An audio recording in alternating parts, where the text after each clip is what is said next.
The Box Seat, brought to you by our stable of sponsors: Woodland Stud, New Zealand Bloodstock Standardbred, Brecken Farms, Stonewall Stud, IRT, it's your horse and our passion, Australasian Wide Garrard's Horse and Hound, Ricciero Racing Stables, Lincoln Farms, the clubs Alexandra Park, Cambridge Raceway, Ashburton Trotting Club, Addington Raceway and Harness Racing New Zealand.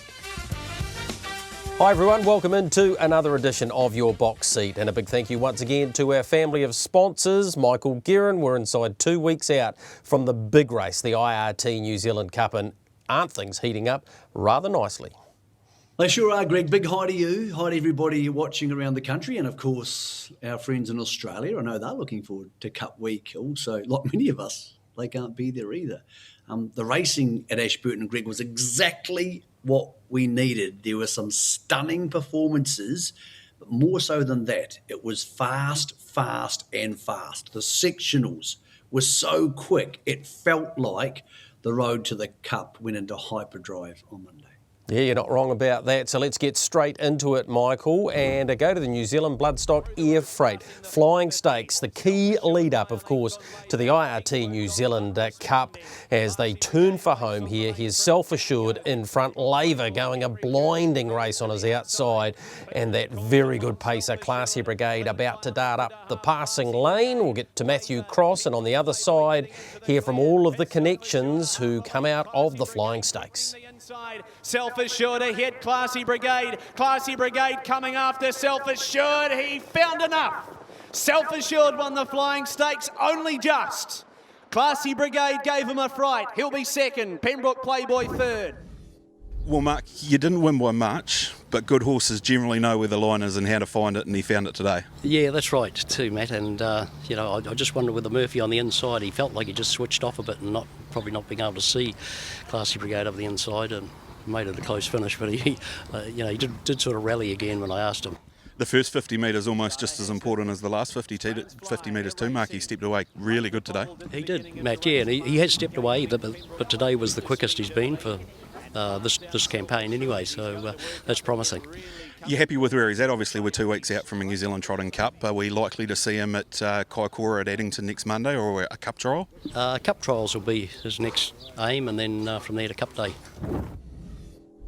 Man, it was a key at the start again, got a great beginning and followed the right horse, so for a split second I thought I was going to get him, but I thought they had a lot of times with old Purdy and he's proved me wrong, but I was still wrapped with my fella. Like, league's getting a bit older now, they've run home 53 and a tick, so to make ground couldn't be happier. Tracking nicely towards Cup Week. We'll see him at Kaikoura on Monday week. Yeah, definitely getting fitter by each run, and he's pulling up great, which is the main thing, and so we'll head to Kaikoura now, and then on to Cup Day, he'll go well. Yeah, I was wrapped with him. He went good, just one place further back than I wanted, but he's hit the line full of running, so onwards and upwards, couple of weeks. Where to from here? Will we see him again before Cup Day? Yeah, I think so. Just see how he comes through the run and everything, but he's going really well and I'm happy with him. He's, just whether he needs a cup trial or Kaikoura, we'll just work that out, see how he eats up tonight and things like that, but pretty sure he'll go somewhere again. So that was the top three out of the Flying Stakes. Michael, I thought Laver very good, missed away, home in 53-2 Sitting Park. And those wider out on the track, when they're running home that quickly, very, very difficult. In fact, mathematically impossible to be making ground. Yeah, I'm willing to forgive those horses at the back end of the field. I thought Kango was probably okay, and so was Vintage Cheddar through the line. Laver was the real surprise, or one of two surprises. He was fantastic, and he's earned his way up the rankings, and that's going to be good, Greg, because as you said to me earlier in the week, he's a chance of making the race. He's a good, strong, staying horse. The other surprise was Classy Brigade getting as close as he did. Good explanation we got from Matt Markham there, and thank you to Matt for joining the box seat team for the day, one of Harness Racing's M&Ms. We'll get to the other one shortly. Harry Mark Purdon said about the Murphy blind on the inside, and that's why Self-Assured couldn't see Classy Brigade. But that's being a little bit disingenuous if we think that's the only reason he's got close. That's probably the fastest the little legs of Classy Brigade have gone for a couple of years, Greg. So he was really good, and a smart drive by John Dunn to hand up, because he can't keep being in the hammer all the time, Classy Brigade. That put Pembroke Playboy 3 deep, you'd be happy with him. he probably needs a decent outing to get really fit for the Cup, Greg. On the winner, I thought he was very good, but there's another squeeze of the lemon to go there. Clearly, he was good enough to win. Had Classy Brigade not been there and he pinned 3 lengths on them, with those sectionals, everybody be excited, Greg. But I think the next 2 weeks is when the horse training starts. The horses are fit, stepping away, everybody's where they need to be, but this is when the trainers come in. And I think Mark Purdon, Greg, will be spending a lot of time with Self Assured in the next 2 weeks. I think he'll be honing him to try and get the same horse we saw at Addington last year. And with his seemingly improved manners, that makes him clear top pick for the Cup at this stage. Yeah, no argument there at all. So 17th into 12th for Laver, and I just think it's great for the race. He'll be put into the race by Jared O'Reilly, and he'll put a bit of pressure on those leaders. Up north, we need to go now and have a look at the Holmes DG. Here they are turning in. Copy That's having to come wide out on the track. The eventual winner, Major Jealous, in the Purdon Phelan colour, gets up on the inside of Bad to the Bone. They sprinted home pretty quickly here, and on the other side we'll hear from Josh Dickey, the winning driver, with Major Jealous. Major Jealous will get the Kerry Hoggard Memorial, the Holmes DG, over Bad to the Bone. Lovely run, Copy That in third. Well, Josh, probably a surprise win, but a very important one to you because Kerry Hoggard and Marilyn have been a big part of your and your father's success. For sure, yeah. To win a race in Kerry's Memorial is pretty special. I'm sure Marilyn would have got a pretty good thrill out of that too. Yeah, as soon as I won the race, I thought of Kerry straight away. So he's been a huge help to us over the years. The horse, Major Jealous, seems to really be improving, Josh. Yeah, he was probably a little bit forgotten about. Like last start, he looked like he was going to lead and rolled out of his gear, and I've ended up settling back in the pack. But he ran 4th, and I finished on Copy That's wheel. It was a pretty tidy run. You know, I thought he could run a sneaky race tonight. Things played into his hands, so I was able to get round while we had a gap in the rest of them. So played into his hands, but the horse raced really well. And what do you expect? You know, when you're driving for Barry Purdon and Scott Phelan, they're just phenomenal trainers, and they make a job easy for a driver.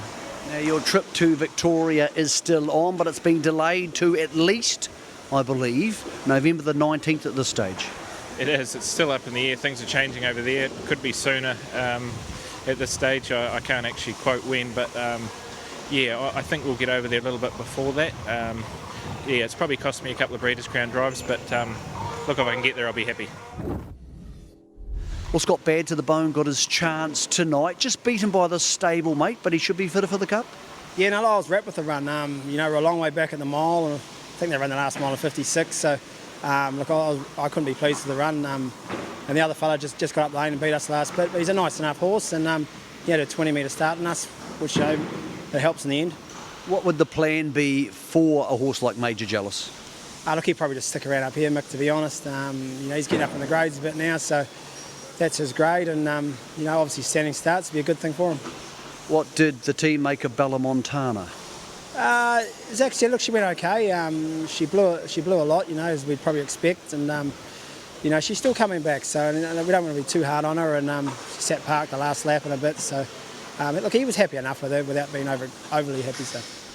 All right, put it to you nice and simply, Michael. Can the North Island claim another New Zealand Cup? And obviously the two best chances, Copy That and Bad to the Bone, went around in the Holmes DG and were beaten by Major Jealous. Well, it's one way of looking at it, Greg. The other way is that South Coast Arden's the North Islander, so we've actually got 2 or 3 chances, although that might be a hard one to sell to people, but I know exactly what you're saying. Look, those North Island horses, I think only Copy That can win, Greg. Obviously, Major Jealous isn't there. Bad to the Bone just lacks a little bit of high speed, but we talk about Laver maybe making the race. He might be the horse who makes the race, Bad to the Bone, because he runs so hard.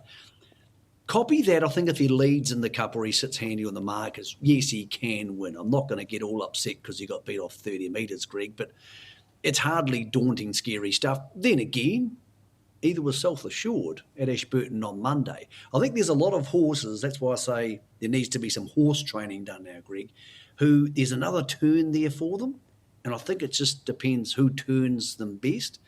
But South Coast Arden on Monday is going to be an interesting one, Greg, because if he comes out and smashes them, by 2 or 3 lengths, because obviously Self-Assured's not going to be there, and either's copy that, he'll go awfully close to edging towards favouritism. I think Self-Assured's the horse to beat. I think South Coast Arden and Copy That. I think everybody would probably pick those 3 in some sort of order. But I think South Coast Arden's had the door opened for him, Greg, because neither of the other 2 was scary over the course of the weekend, and sometimes South Coast Arden can be. So a bit more intrigue coming up in this Cup. Yeah, there certainly is. Let's go back to Sunday as well, because we had another Cup contender, and Robbins Playboy take his place behind Paddy Proudfoot, who actually upset them by winning the Tuapeka Cup. And this was a heck of a training performance, only second run back after nearly 2 years off. It was actually placed in behind Wild Excuse during the Cup meeting. Congratulations to Peter and Julie Duffy and Brian and Rose Duggan. They've been patient with this horse, and a magnificent training effort here by Kirsten Barclay, getting home to down Robbins Playboy, who was $1.50. They are obviously going to the Cup with Robbins Playboy. I think he's a better follower though, Michael, and he got absolutely stalked here by the eventual winner, Paddy Proudfoot. But I guess this is a nice replacement win, I suppose. You may collect having had to be retired, but yeah, she was pretty delighted with that, Kirsten, and so she should have been. Pretty nice horse that's gone through some tough injury times, Michael. He must be a nice horse, because he's run past a horse I would rate clearly in the top 10 in the country, Greg. Yep. I've got no doubt that he's in the top 10. So I agree, maybe he's better driven off the speed, but obviously when you're on the $1.50 chance, you can't hand up. You could have taken any odds for him during the running. I thought he was a screaming certainty when he got to the lead, Greg, but maybe I underestimated the second horse, and well done to Kirsten. I think she's a very popular person in harness racing. Clearly she's a good horse person. You may collect leaving exit stage left, and then this horse turns up out of nowhere. So I'll be honest, Greg, I had forgotten the horse existed. I remember it winning a couple of years ago and thinking, what a nice horse. Completely forgotten about it. That's my bad. I won't forget about him again in a hurry, and I don't think the punters will either. No, and the Connections actually asked the question this week of Addington Raceway what that late payment was. That's how much they think of him. It's $17,500. The next horse we have a look at, Deny Everything, he even showed a little bit of interest too. That's him in front. Big rolling type, isn't he, Michael? He actually took a trail early, went around, back in front, and just kept on running. He's beaten some nice horses here. Shan Noble is going great. There's a couple in behind of Anna Donnelly's as well. Steal the Show poking through for second, but Deny Everything's made it 5 in a row now, Michael. He's a big rugged boy, and he'll be suited to those staying journeys. I think the Cup might be drawing a pretty long bow, but he's beaten some handy types there. Lots to like about him. Isn't he going to be a great horse for those Ashburton type Cup races? And if he can keep improving and keep the big body in one piece, no reason to think he's not an Easter Cup horse come that time of the year. So yeah, he's a good horse to see coming through, Greg. And I love seeing horses emerge through different pathways, a little bit like maybe Kango has and some of those other horses. Most of the good horses come through the derbies and the sire stakes as young horses now, and it's still cool that horses can work their way through the grades. I think he's going to end up in open class, but once he gets there, he might just be a face in the crowd. It's a pretty good open class bunch. It is, but the Junior Free-for-All, it's really shaping up as quite a good race. Over the last few years, it's struggled numbers-wise, but there's a few of these horses, the Paddy Proudfoots, obviously this horse, just bubbling below the radar and unlikely to obviously make their way into the Cup. So, yeah, the Junior Free-for-All. Let's have a look at the market for the Cup now. Michael, this is really interesting. I wrote down at one stage that Self-Assured had got into $1.60. The bookmakers have bounced him out. They obviously weren't convinced by his display at Ashburton. $2.30 is his price, $3.20 for South Coast Arden, $8 for both Copy That and Pembroke Playboy, and then you're out to Bad to the Bone for $15. So, yeah, $2.30, that still interests me quite a lot. I think he'll start shorter than that, I really do. That's a percentage increase, so obviously no one's betting, which is understandable. I mean, when horses get that short, at one stage they were like 250, 230 each of two, South Coast Arden and him, the percentage in the market's too high, no one's betting. So they've had to bounce it out, and everybody's being bounced out because they're saying you want to start taking some money now. So the funny thing with Self-Assured, he didn't ping the algorithms at all last year, Greg, at all. And if any horse you would think would ping the algorithms, it'd be an open class horse like Self-Assured driven by Mark Purdon. He actually got out to like $4.80 when he won the Cup last year. It might have been 4:20, but it was in the fours on the tote.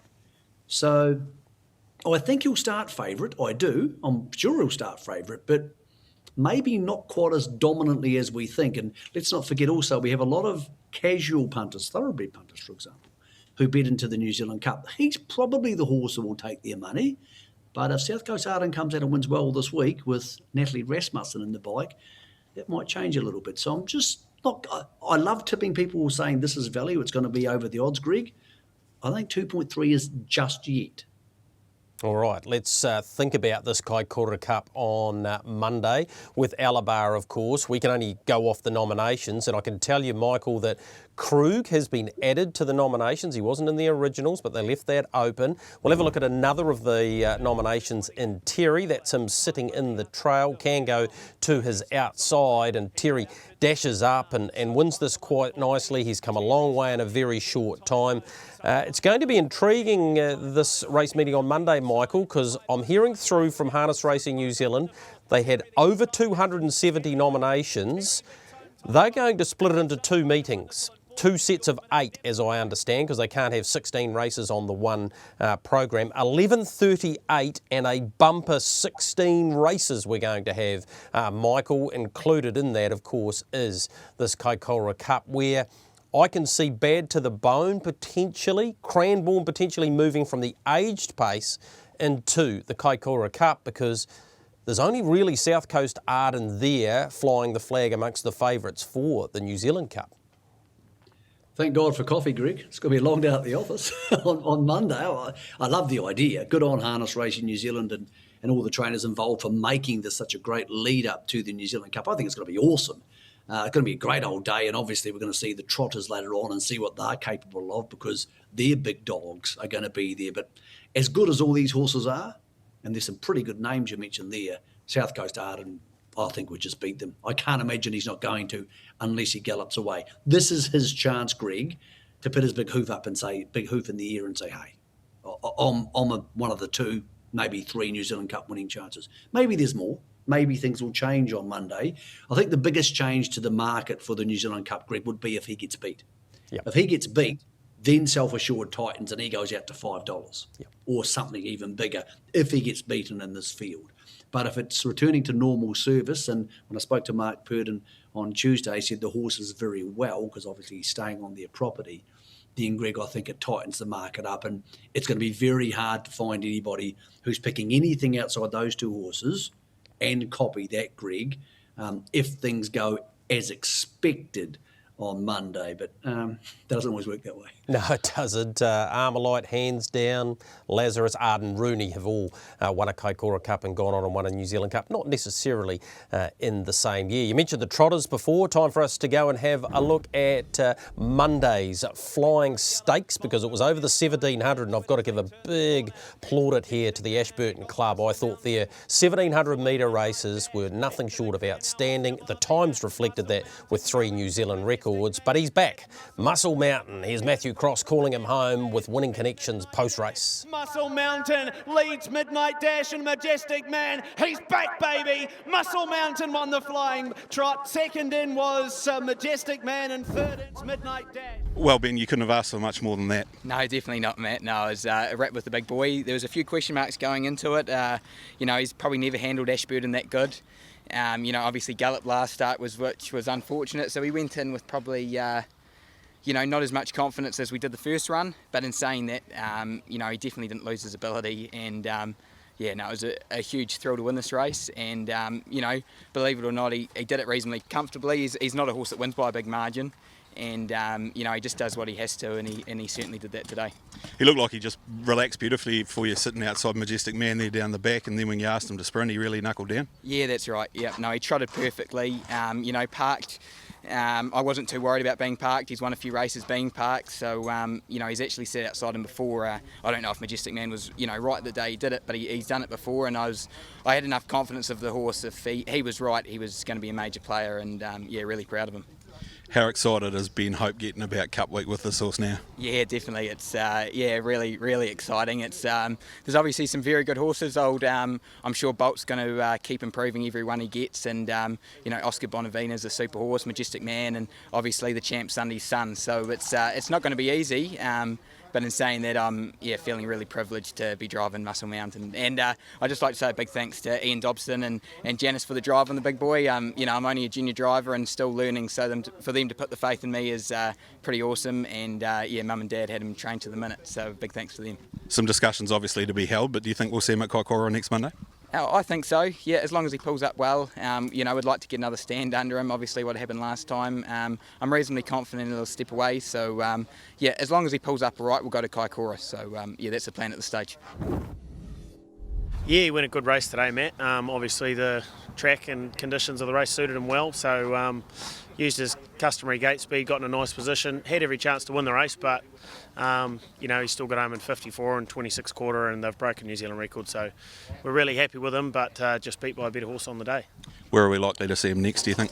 Look, I'll leave that to Dad, but look, he's sweating up a wee bit in his runs, and he was quite keen in the warm-up and sweated up a little bit, so I'd imagine we probably would have another run before Cup Day, but he'll go to the free-for-all and the Dominion, I think, more than likely. Yeah, no, he went pretty good really, Matt. I have to say he held up pretty good out of the gate. Has a wear shoe running in on the bends and put a pole on today.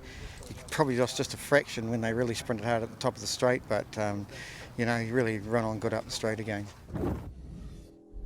He had a nice run, but I still think he was probably a run away from just measuring up to those sort of horses. So I wasn't disappointed. They went a track record, and he wasn't too far away. Yeah, well, went back, and that's probably the end of the race, really. It went that quick, it was too hard to make ground up. What kind of feel did he give you still though, Jim? He felt good most of the way, it's hard to finish it off after where he was down the straight, but he's recovered well, he hasn't blown much, so. Will we see him at Kaikoura next week, do you think? Well, you never know. We'll have to talk to Tony and see what's going on.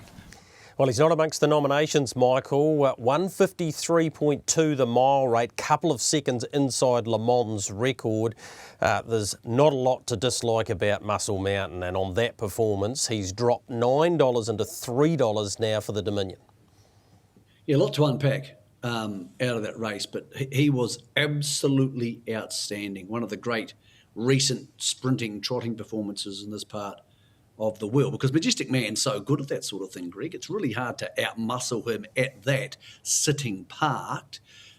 He was excellent. Spoke to Greg Hope after the race. Yes, they are going to Kaikoura. He'll be off the front, Majestic Man and Sunday's Son off 10. So that's a real teaser for the Dominion. Oscar Bonavina's not heading there. Bolt for Brilliance not heading there, as you said. Be interesting. We could be in a very weird position here, Greg. If he wins that race off the front, he might be challenging for favouritism for the Dominion, which sounds ludicrous considering Sunday's Son was $1.60 before yesterday's race and only moved out to $1.70. But man, he's a good horse. Willing to forgive Oscar Bonavina. They only got there very shortly before the race, and Mark said the horse just seemed rattled. It was just one of those moments where they weren't happy with how everything went. And I'm wanting to forgive Bolt for Brilliance because back there last he had no chance. But both of them are going to need to improve, Greg, because Muscle Mountain's clearly in the zone, and we know Sunday's Son has been for lots of the season. Leaves Majestic Man in a weird space because he's so good, but if that horse can sit parked outside him and beat him there, Greg, there's no reason he couldn't do the same in the free-for-all. And that raises the question. Muscle Mountain would have been no chance to go to the free-for-all this time last year because he wouldn't have backed up, but spoke to Hopi and he said, look, we're a chance. So we'll go to next Monday. I don't think he'll turn up there, Greg. Yep. But he's thinking about it. So it makes it really hard if you're looking to futures bet into the free-for-all once that market opens. Oscar Bonavina will go to the free-for-all. Tony Hurley, he suggested Bolt for Brilliance will do both. So we've got some intriguing racing coming up with those bunch of horses, Greg, and even who turns up where and who's going to dominate these markets is now nowhere as clear as it probably looked 2 weeks ago. No, that's right. In the South Bay Trotters Cup, just to remind you, let's have a look at Sunday Sun, doing what Sunday Sun does best. He's sitting parked here, he's dominating, and he's way too strong in the end in the Stevie Golding Canterbury Park Cup. So he'll clash with his stablemates once again there on Monday. So look to see them having another real classic clash. Chief of Staff, of course, finishing in third, and Mataderos in second. So they're all down to go head-to-head with Muscle Mountain in the big one there on Monday, part of a 16-race bumper card for the Kaikoura Club at Addington Raceway on Monday. But Sunday Sun is now, Michael, $1.80 favourite to win the Renwick Dominion, as it's now known, the Renwick Farms Dominion. So $1.60 for him, or $1.80, sorry, $3 for Muscle Mountain, $6 Bolt for Brilliance Mataderos out to $9. So you're right about this market, it could change dramatically post-Monday. Well, if they all step away, and you can only work on the theory, Greg, they are all going to step away. If they all step away, most of these horses aren't going to get in Muscle Mountain's way if that happens.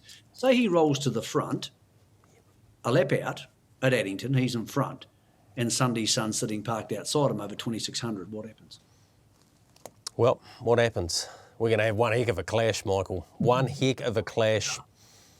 It's going to be an interesting market. He's really untapped, Muscle Mountain, for me. He really is. I know he's already won a Group 1, and he did it beating Sunday Sun, and I just reckon we haven't got anywhere near the bottom of him, and Sunday Sun's gone to the well that many times.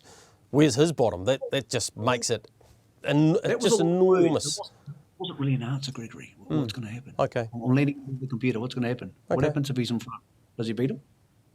I think he does. He does. There you go.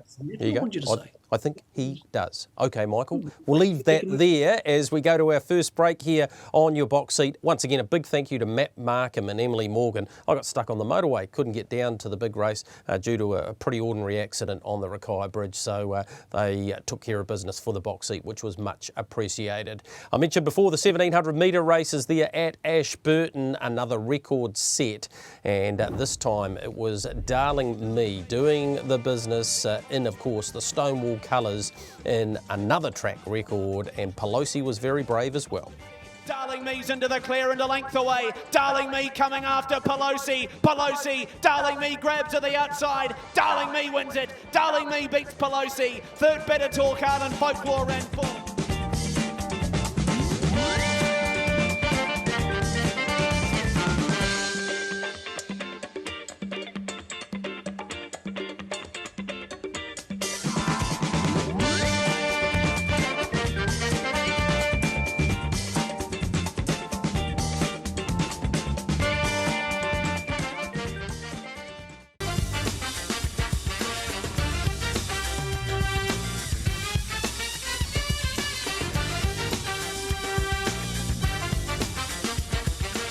Welcome back into Your Box Seat, brought to you by our stable of sponsors, one of which is Woodlands. They sponsored the Sire Stakes series. Let's go back to Alexandra Park for heat number 4 of the series, and Major Perry getting the business done here and ensuring that he makes his way to the big dance the second Tuesday in November.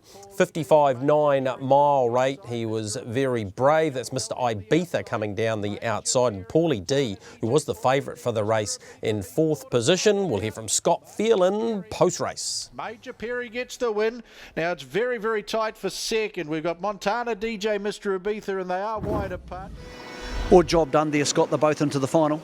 Yeah, exactly. You know, that was the plan tonight, to try qualify them both, and it worked out well. They seem to have improved on last week at Cambridge, particularly Montana DJ, who looks happy being up there on the speed.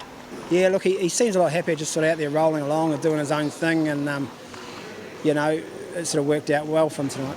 Major Perry seems to have very high speed. Has he maybe strengthened a touch since last year as well? Yeah, look, he has. He's probably got a little bit more speed than the other fella, but, he's definitely strengthened and come a long way this time. And It's looking, Scott, like neither you nor Barry will be heading to the Cup Carnival at this stage. I believe Colin De Philippi has been provisionally engaged to drive both Bad to the Bone and Major Perry. Yeah, that's correct. Colin was, I think, happy enough to get the drive on them, so we couldn't be happy with that. And making a few phone calls to see if you can find the right man or woman, I suppose, for Montana DJ. Yeah, look, I give Nathan Williamson a drive the other day. I didn't think he had one in it, so he might be able to drive one. He's got his own one, but we'll just have to see how we go.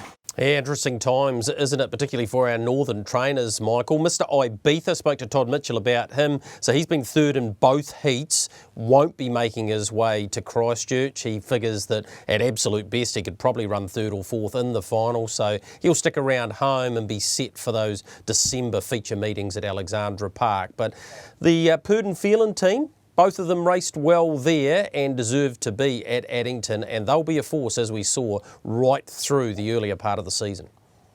Well, they don't need to prove anything, Greg. They're proven Group 1 horses. Both of them are obviously on their form in the earlier part of this rather elongated 2-year-old season.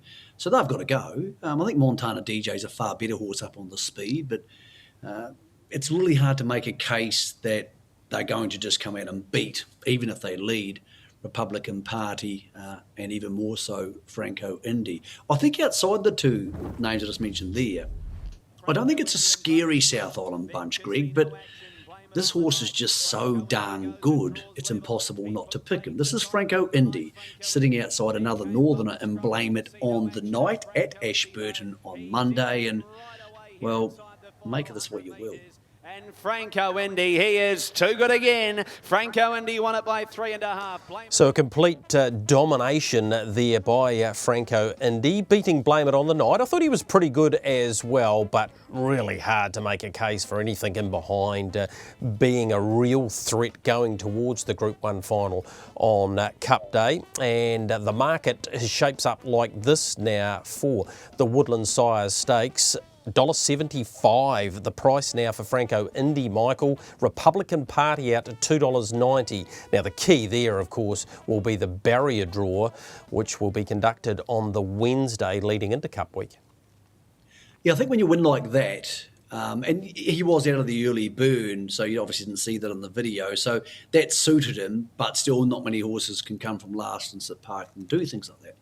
When you win like that, Greg, you win a lot of respect.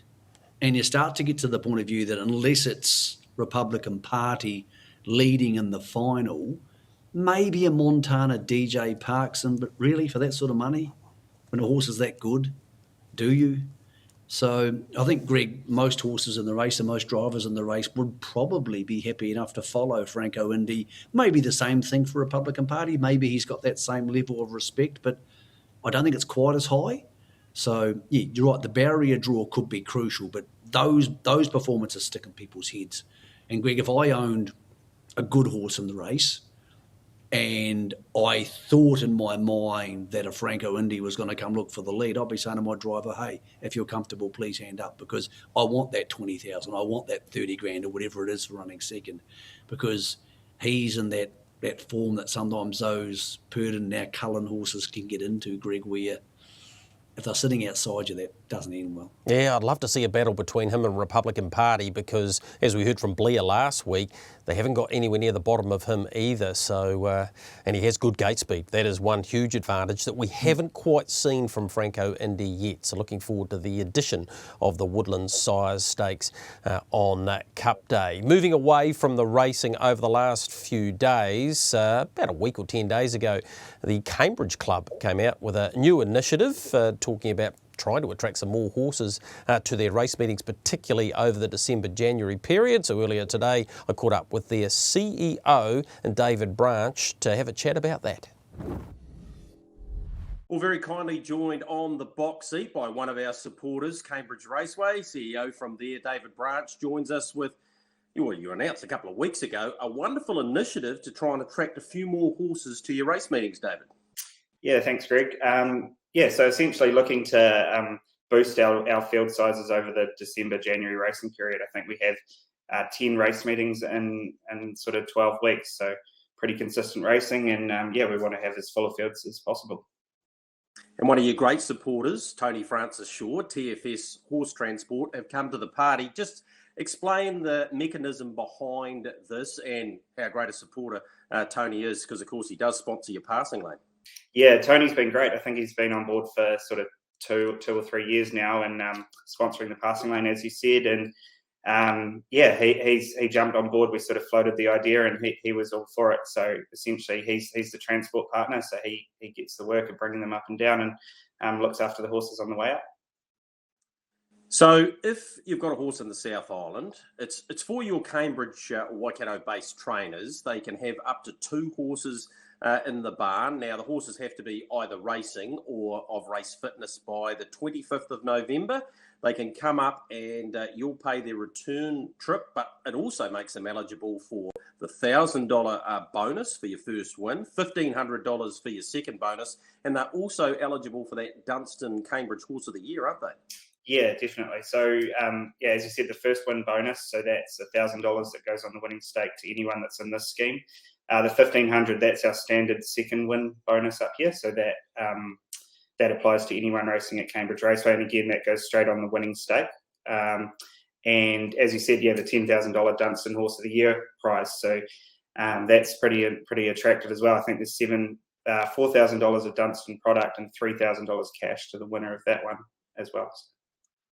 So to be eligible, they just have to go online, cambridgeraceway.co.nz, and the details are there for them? Yeah, absolutely. I'd probably recommend just getting in contact with any local trainers up here. They should know all the details. If not, they can give us a call. But yeah, we sort of left it up to them to facilitate. They know that they have contacts down in the South Island and can make those connections and sort it from there. All right, the first meeting's the 25th of November. There's 4 in December, including Christmas Eve, which is so popular, and of course 4 in January, including a couple of your feature races there. Tell me about last Sunday. You tried something completely different. Now, it's a challenge at COVID time because you can't have anyone on course, of course, but you had the 7 races. Is it something the club's looking to continue in the future, particularly leading into a public holiday? I thought it was a pretty smart sort of move. Yeah, turnover is actually probably better than what I was thinking. We managed to get into the back of the Invercargill meeting.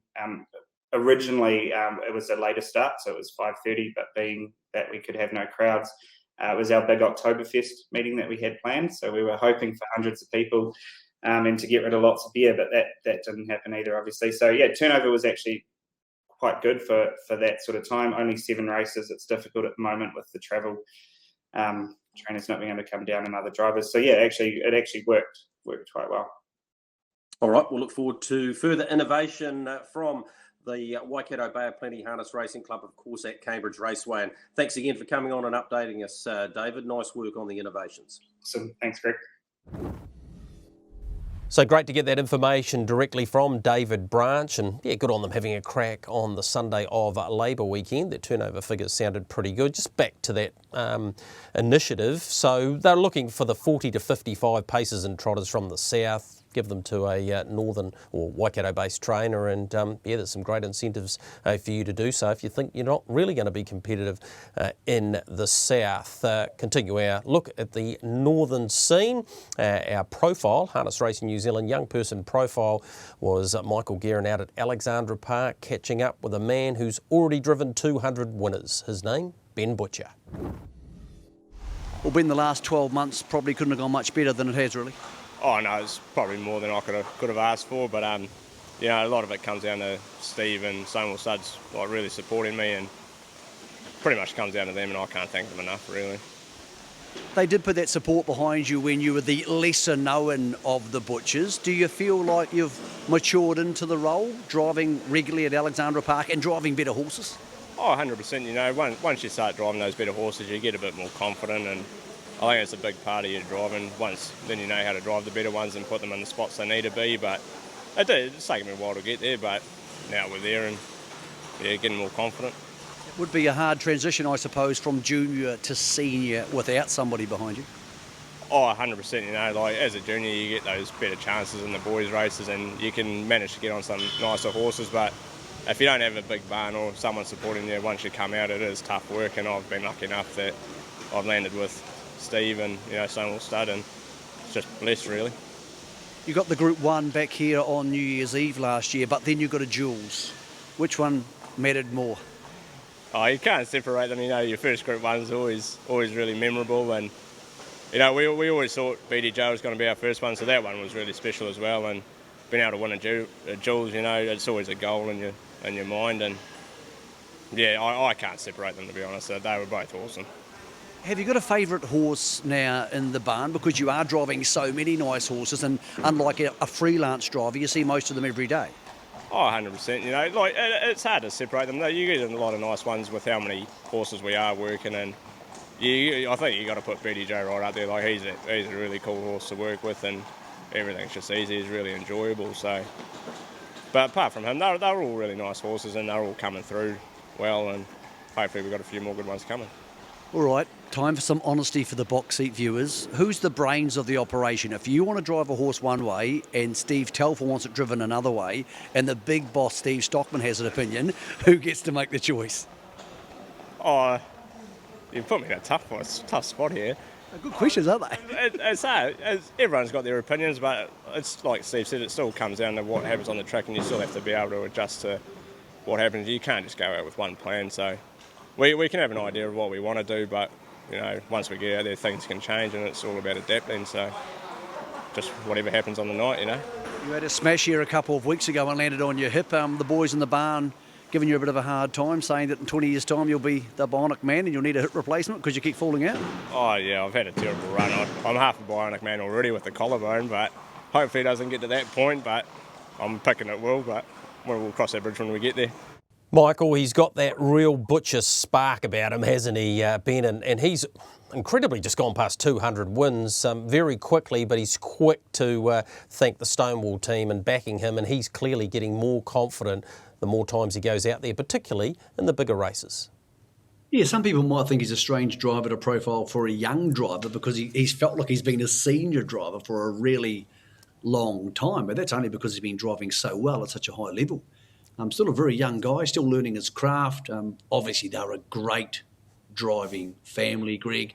I think he's got enormous support behind him, and he now has a confidence about him that, you know, once those drivers get that confidence, they know they can win Group 1s. They're no longer intimidated by the older, more experienced drivers, Greg. You can see it. You can see it the way they walk around the stables. Probably the last guy I saw change a lot of that was John Dunn. About 10 years ago, John Dunn was Dexter's brother and Robert's son. And now John walks around the place like he deserves to be there and he's an outstanding driver. And he is, and you see it on the track. And I see something similar in Ben. I think he's going to end up being a very good driver for a very long time. Yep, hard to disagree with that. Right, with Garrards, we need to head across the Tasman, catch up with what happened over the weekend there. So let's go to one of the feature paces, Michael. It was the Geelong Pacing Cup and General Dodge getting the better of Amazing Dream, who again was vulnerable, having to lead them in a 58-mile rate. Yeah, really good story, General Dodge. He's not from a big, huge, successful stable. He's very, very fast. He sat back here off Amazing Dream, who, because of her draws, has had to run hard off the front end in some of these races, Greg, because there's been no horses to hand up to. So not sure what's going on with her, but this is the fillies. This is Better Twist outside the leader on her Australian debut. She's outside Beach Music, who's one of the very powerful Emma Stewart Clayton Tongan horses. And initially, Greg, you'd look at this and you'd go, well, Better Twist, I would have thought she'd be too good for the fillies in Australia. Couple of things. The fillies in Australia are very good. So this horse and its stablemate, Ladies in Red, are excellent horses. Secondly, Better Twist was only about 90%. Nathan Purdon saying we're not quite screwed down yet. So that was a lead-up race to the Breeders' Crown Series. But thirdly, Greg, Better Twist was a little bit vulnerable in New Zealand, behind La Rosa, for example. In a couple of those races where they were speed races on a tighter track like Alexandra Park, she was great at the Jewels, but I still think she's probably a better Menangle horse than a Victoria horse. She's going to be vulnerable during this series. If she's going to outmuscle Beach Music and more difficultly Ladies and Greg, she's going to need to be clearly superior. Maybe she is, but I'm just not sure Victorian-type racing's absolutely her best version of her. But she was good enough to win a Jewels at Cambridge, I agree.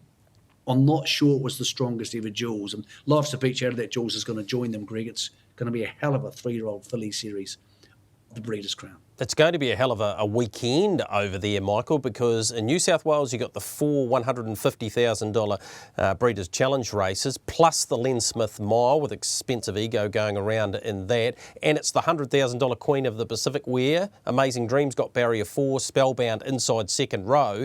Amazing Dreams probably going to have to lead again. Yeah, maybe she needs to learn, Greg. She needs to learn to lead. Maybe it's not a bad thing for her because if she's going to be spending time in Australia, like Better Twister's learning, if you haven't got gate speed and you can't lead, life becomes a bit more difficult. Interesting racing coming out of Menangle, the Breeders' Challenge series over there, because we, New Zealanders, just think our 2-year-olds will blow their 2-year-olds off the face of the earth. And I think a Cooter would, but of course a Cooter's not racing at the moment. Greg, there's a couple of My Ultimate horses over there, one being called My Ultimate Byron. Man, they're proper horses. He went 150 in the heat. He'll go sub 150 if he has to this week. Now, Ashburton and Menangle race similar. I'm not sure Franco Indy would have gone sub 150 the other day, Greg. So I think their 2-year-olds, at mile racing anyway, which is what they do, are as good as our 2-year-olds with a Cooter out of the picture at the moment, Greg. Not saying they'll be as good as them when a Cooter gets back, but if you get to catch it on trackside on Saturday night, Greg, there's some pretty wicked horses over there in that younger grade. We're seeing the benefit, Greg, of the extended season now and the later date and the change of date for the birth dates. These horses are racing sounder, faster, and obviously better. Yeah, they certainly are that. About to take another break here on your box seat. On the other side, we've got some milestones to acknowledge, plus we've got some best bets and a whole lot more information for you building towards Cup Week 2021.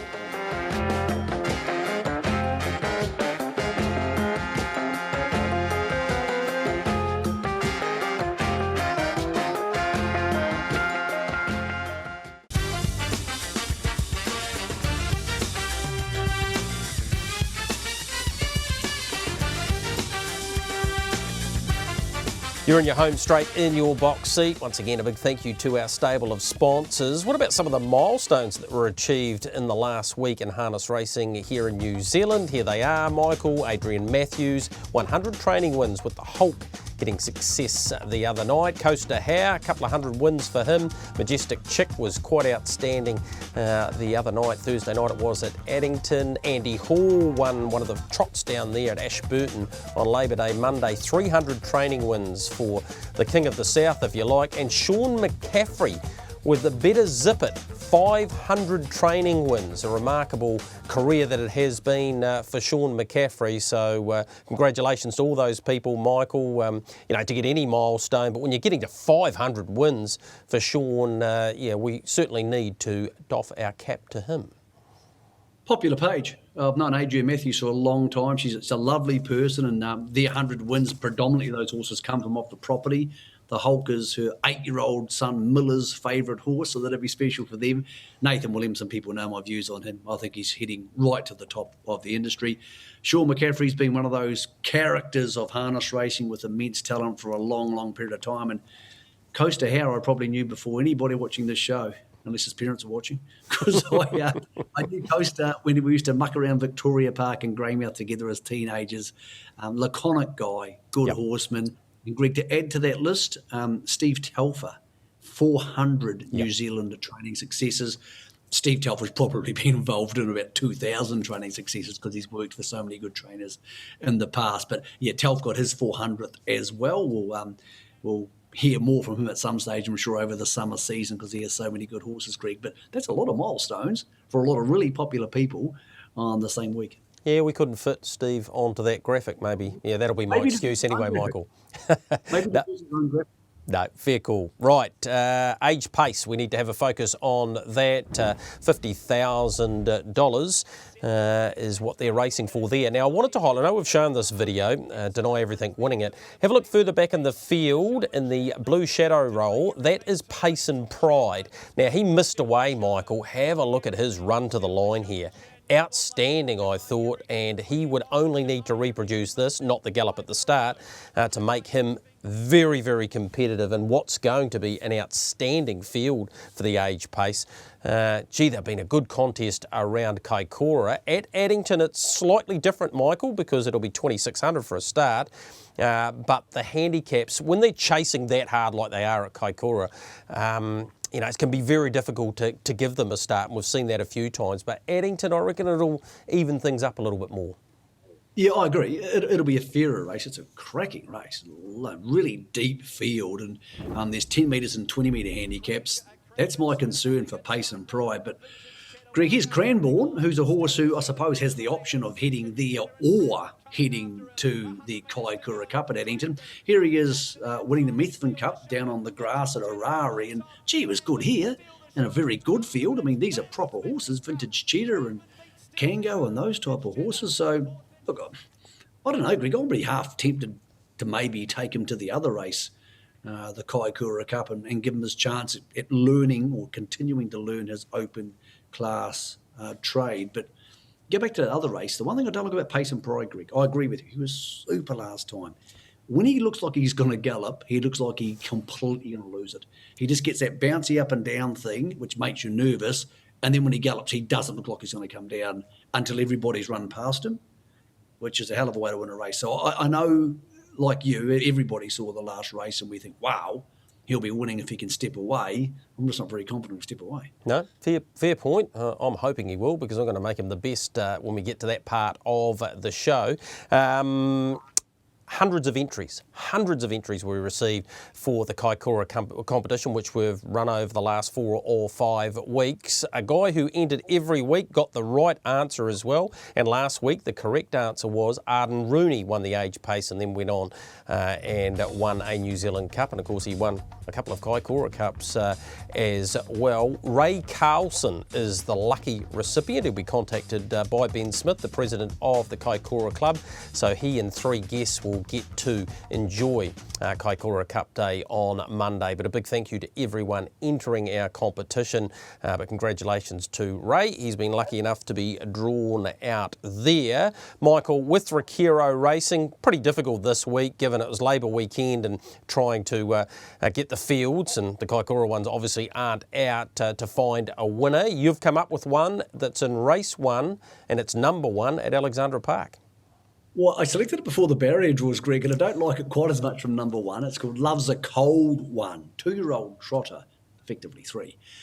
Pretty nice horse this. Galloped away last week, lost a bit of ground, stuck on really well for 3rd. This field's not a lot stronger. It was actually a maiden race when I selected it, Greg, but a couple of the one-win horses have gotten off the 30-metre handicap. I still think it'll probably win if it does things right at Alexandra Park. And well done to the club there getting this meeting off the ground initially yesterday, Greg, or initially Tuesday morning. They had very scant nominations. Just one of those meetings falls at a tricky time. So well done. They've managed to get it off the ground. Copy that was nominated, but he won't be getting a run. Yeah, and so was Christians Have Time. I've gone with Pace and Pride. Obviously the Kaikoura field's not out, but I'm hopeful that he will step away, and if he does, he'll give them plenty to think about in that aged pace. Hits and misses with the TAB. Let's have a look at those. Romeo Shard, a big bet on him. He's now a hot favourite to win the Graphite Developments Futurity. 5,000 there on regular tyre. There was no fear there. Michael Guerin's best bet of the week. I think he opened $1.60, so hopefully you got that. Couple that missed. Allegra got beaten. The 7,000 on that. Better Talk Art beaten at Ashburton, and Town Echo also beaten there. Remember Me actually beat Allegra. We probably should have showed that video because she was outstanding, out of Adore Me, and then of course Darling Me got the business done. So that family just continues to win. Want to give you an update as to a new innovation from the Metropolitan Trotting Club and the TAB. It'll be a national punters competition brought to you by, Michael, the Box Seat. So you'll be able to buy your share in the Punters Club for Cup Day. It'll be sold post Riccarton's first day, so on the Saturday leading into the Cup meeting. I think the betting will start on race 3. You and I will be tasked with the job of spending such money and making hopefully a lot of money for other people. Addington have got a great initiative, Michael. How do people buy a ticket? Well, you want to look out for this, Cup from Your Place. Now, no one's able to come on course outside of a few select people, sponsors and obviously members and owners of the horses. So Addington, along with the TAB, have come up with a whole lot of innovations to try and have the Cup at your place. You want to keep an eye out for this. Addington.co.nz. Part of that will be your ability to buy a share from that Saturday leading into the Cup meeting. You'll be able to do it at a SST, you'll be able to do it through your phone account. Yeah, there's a bit of pressure on Michael, but I think you in particular are the right man for the job. Well, Greg, look, it's a shame we can't be there. We know that everybody watching this show is probably a harness racing fan. You would love to be there, and some of you won't be able to be there, and some will. But it doesn't mean you can't get dressed up at home, particularly if you can't go to work. Cup starting a bit later this year, so you can probably enjoy yourself a bit later, and if you like a champagne or whatever you like to get involved in, and have a few bets. I think it's important for the industry that people try and make the most of it, Greg, because these are special days. I feel for the club, I really do. But yeah, a punters club could be a lot of fun, because let's hope we get enough money in there. You don't need to buy one ticket, you can buy 20 tickets. Yep. Be responsible. Greg, let's hope we can have a couple of big bang bets. The boys get paid, have done a couple of these in the past, and gets people pretty excited when you have 10 or 20,000 online, Greg. Yeah. Yep. Yeah, looking forward to the challenge, Michael. A couple of other things locally that people, if they want to get involved in, the Templeton Golf Club on the Monday, they of course have their golf day. Peter Frid's the man to contact there. And the Oldhurst Hotel have their Calcutta on the Monday night. So a couple of traditional events there. Don't forget about the harness racing action this week. We do have Thursday night twilight meeting there, 4:34, the first of them out of Invercargill. Methven have a twilight, and they've got massive numbers there too. I think about 10 to 3 they'll kick things off, and then you have the Alexandra Park meeting. And as I mentioned, Michael, Kaikoura now looks like it's going to be 16 races kicking off at 11:38. So a whole lot of reasons for people to get involved in the harness racing game over the next week or so. Yep, and the box seat preview show is coming back for Cup time. There's going to be massive coverage on harness racing New Zealand. There's going to be a lot going on, Greg. So look, we can't be there, some of us, but we're going to try and make the absolute most of it. And we will be keeping you informed on this show. Our preview show is going to be huge.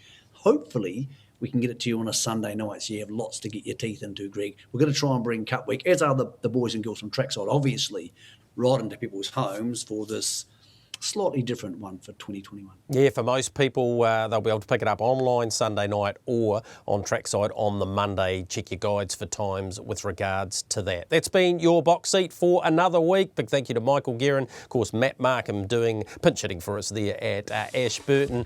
We will both catch you in less than 7 days.